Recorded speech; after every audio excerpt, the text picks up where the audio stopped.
do you make this route unviable, to use the Home Secretary's words? Good morning, Tom. Essentially, this is a question of trying to break the cycle.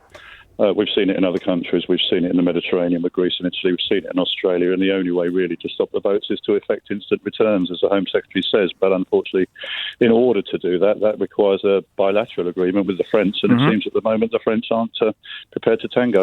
Ms Patel says that there are some instances where the French authorities are not intercepting boats at sea. By that I mean, and I'm quoting now, even boats that are just 250 yards away from the French coast. What is your understanding of the reason why the French side don't seem to be doing that?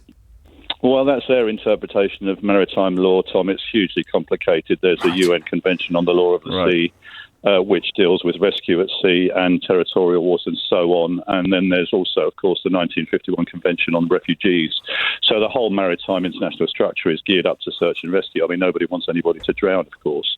The difficulty is that once they're within your jurisdiction, and that means if they're on board a British vessel, then we are duty-bound to bring them ashore and make sure they're safe and well, and then they claim asylum, you see.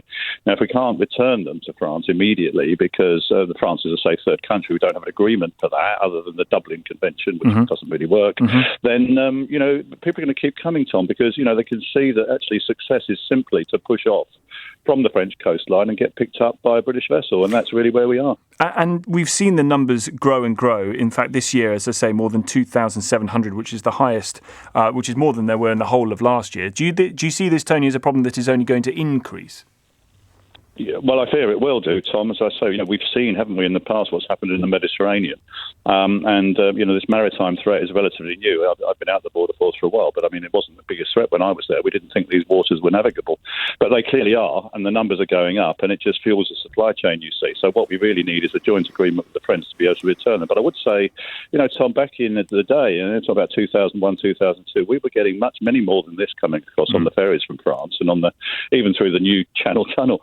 And, we did get agreement with the French that we could put our border over there on the French side, you see, juxtaposed controls. And that means that, you come up with a British officer in France. Well, you can't claim asylum in the UK. So it is really a game of trumps between border security and asylum and international law. And it can only be broken by a bilateral or international agreement, I'm afraid. And that's really where we need the French to act. And just very finally, on the point of that people make, which is, Britain should be a welcoming and open, hospitable country, the idea of towing boats back, or indeed, as the suggestion has been made here, that the Royal Navy firing nets at the boat's propellers, do you think that is the right impression of this country to give?